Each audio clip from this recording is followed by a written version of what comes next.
Italy বেড়াতে যাওয়ার আনন্দ নিমিষে দুঃস্বপ্নে পরিণত হয়েছিল ভারতীয় তারকা দম্পতি দিবাঙ্কা ত্রিপাঠী ও বিবেক দাহিয়ার কাছে। খোয়াতে হয়েছিল প্রায় 10 লাখ ভারতীয় রুপি, পাসপোর্ট সহ অনেক প্রয়োজনীয় কাগজপত্র। এতে তারা আটকা পড়ে যান সেখানেই।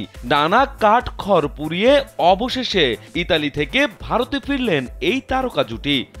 तो उनसे लड़ने के लिए हम इंटेलिजेंस एजेंट्स को भी खुफिया तरीके से ऑपरेट करना पड़ता है।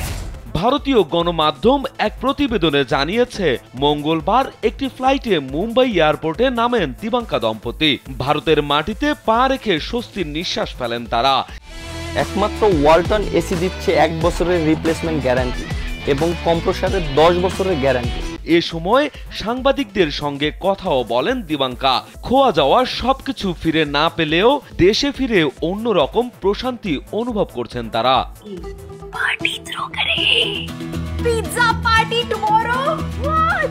কিভাবে দেশে ফিরলেন দিবাঙ্কা বিবেক, এ প্রশ্নের উত্তরে শুধু ভারতীয় দূতাবাসকে ধন্যবাদ জানান তারা।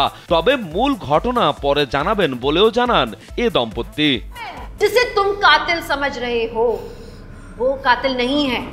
গত 10 জুলাই ইতালির ফ্লোরেন্স শহরে ঘুরতে যান দিবাঙ্কা বিবেক। সেখানেই একদিন থাকার পরিকল্পনা করেছিলেন এ দম্পতি। সেই মতেই হোটেল দেখতে যান তারা। পার্কিং এ রাখা গাড়িতে সব মালামাল রেখে ভিতরেও যান দুজন। হোটেল থেকে ফিরে সেখানে দেখেন গাড়িটি ভাঙা অবস্থায় পড়ে আছে। ভেতরে রাখা তাদের পাসপোর্ট, মানিব্যাগ, টাকা সহ মূল্যবান জিনিসপত্রের কিছুই নেই। তবে সৌভাগ্যবশত দম্পতির কিছু পুরনো জামা কাপড় এবং খাবার রেখে গিয়েছিল ওই ছিনতাইকারীরা। खुशी साइकिल की बर्थडे पार्टी किस तरफ है यहाँ पे? मैडम यहाँ कोई बर्थडे पार्टी नहीं है आज।